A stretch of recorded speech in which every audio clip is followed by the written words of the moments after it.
اگر یہ روایت ابن مبارک کے نزدیک ثابت ہی سرے سے نہ ہوتی تو وہ ایک غیر ثابت شدہ روایت کو آگے لوگوں تک کس طرح پہنچا سکتے ہیں،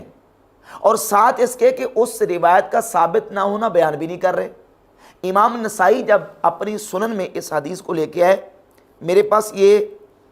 البانی کی تحقیم کے ساتھ مکتبۃ المعارف ریاض سے چھپا ہوا نسخہ ہے، البانی نے اس حدیث کو صحیح بھی قرار دیا، 1026 نمبر۔ اسلام 360 جو وہابیوں کی ایپ ہے اس میں 1027 نمبر اس کا نمبر ہے۔ اخبرنا سوید بن نصر، امام نسائی کہتے ہیں کہ ہمیں سوید بن نصر نے یہ حدیث بیان کی، خبر دی،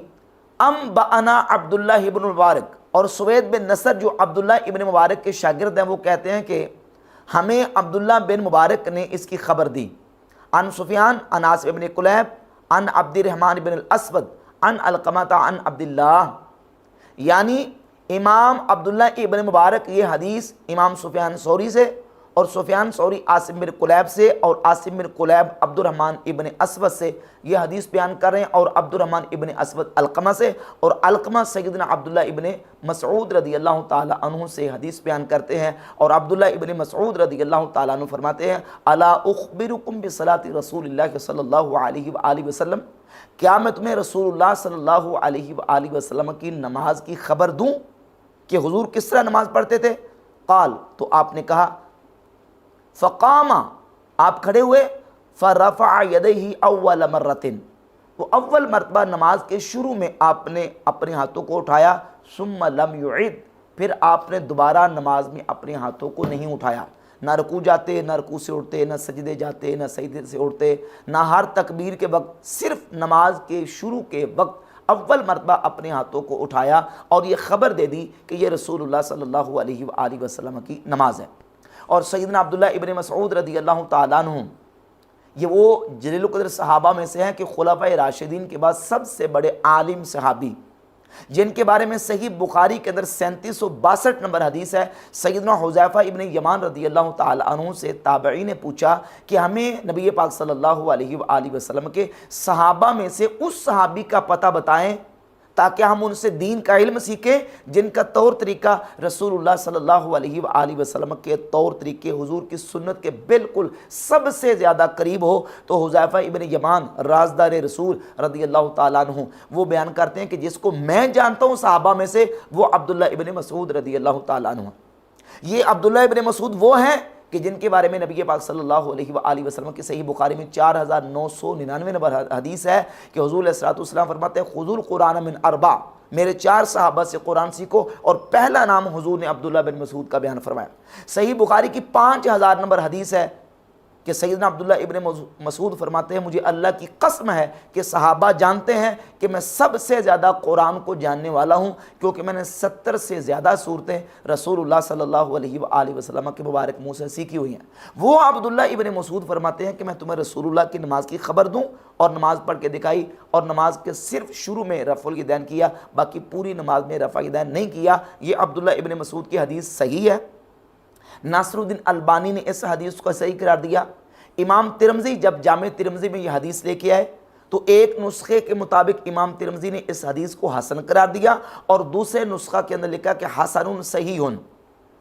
دوسرے نسخہ کے اندر حسن صحیح قرار دیا ہے۔ امام ترمذی بھی خود عبداللہ ابن مسعود رضی اللہ تعالی عنہ کی حدیث کو حسن صحیح قرار دیتے ہیں، اور اس حدیث کو امام عبداللہ ابن مبارک نے خود بیان کیا۔ اب مرزا جلمی یہ ثابت کرتا ہے کہ ابن مبارک جو ہیں وہ عبداللہ ابن مسعود رضی اللہ تعالیٰ عنہ کی حدیث کو وہ ثابت نہیں مانتے تھے۔ جب ابن مبارک ثابت ہی نہیں مانتے تھے تو وہ سوید بن نصر کو کیوں بتا رہے ہیں یہ حدیث، اس حدیث کی خبر کیوں دے رہے ہیں؟ اور خبر دے رہے تھے تو ساتھ یہ کیوں نہیں بتایا کہ یہ حدیث ثابت نہیں ہے، یہ حدیث جو نا وہ اس کا ثبوت نہیں ہے؟ ساتھ یہ بھی بتاتے۔ ساتھ نہ بتانا اس بات کی دلیل ہے کہ سوید بن نصر جو کہ امام عبداللہ ابن مبارک کے جدید و سماع شاگرد ہیں، جنہوں نے بعد میں عبداللہ ابن مبارک سے احادیث کو سنا، وہ خود عبداللہ ابن مبارک سے اس حدیث کو روایت کر رہے ہیں، اور عبداللہ ابن مبارک کے بارے میں بتا رہے ہیں کہ انہوں نے ان کو اس حدیث کی خبر دی۔ دراصل مسئلہ یہ ہے کہ عبداللہ ابن مبارک کی جو جرح عبداللہ ابن مسعود رضی اللہ تعالیٰ عنہ کی حدیث کے حوالے سے اس کے مختلف جوابات ہیں۔ ایک جواب تو یہ ہے کہ جامع ترمذی میں 256 نمبر حدیث کے نیچے جو تبصرہ ہے کہ عبداللہ ابن مسعود کی حدیث ثابت نہیں ہے، اس پہ اس متن پر بحث ہے جو متن ان النبی صلی اللہ علیہ وآلہ وسلم لم یرفع یدیہ الا فی اول مرۃ، یہ متن اور ہے، اور الا اصلی بکم صلاۃ رسول اللہ صلی اللہ علیہ وآلہ وسلم یہ متن اور ہے، الا اخبرکم بصلاۃ رسول اللہ صلی اللہ علیہ وآلہ وسلم یہ متن اور ہے۔ ہم جو متن بیان کر رہے ہیں وہ ہے الا اخبرکم بصلاۃ رسول اللہ صلی اللہ علیہ وآلہ وسلم یا الا اصلی بکم صلاۃ رسول اللہ صلی اللہ علیہ وآلہ وسلم، اور ابن مبارک کا جو کلام ہے وہ اس متن پر ہے ان النبی صلی اللہ علیہ وآلہ وسلم لم یرفع یدیہ الا فی اول مرۃ، کہتے ہیں یہ متن ثابت نہیں ہے۔ اور یہ بات بھی ابن مبارک کی اس متن پر یہ بھی اس وقت تھی کہ جب وہ یوں کہہ لیں کہ جوانی کی حالت میں ہوں گے، یا یوں کہہ لیں کہ جب یہ حدیث ان کے علم میں نہیں تھی۔ اس کا ایک جواب یہ بھی ہو سکتا ہے، اور دلیل اس کی یہ ہے کہ ابن مبارک سے یہ تبصرہ ان کے قدیم و سما شاگرد سفیان بن عبد الملک روایت کر رہے ہیں، اور جب یہ حدیث روایت کرنے کی باری آتی ہے تو ابن مبارک کے شاگرد سوید بن نصر سنن نسائی کے اندر 1026 یا 1027 نمبر جو سند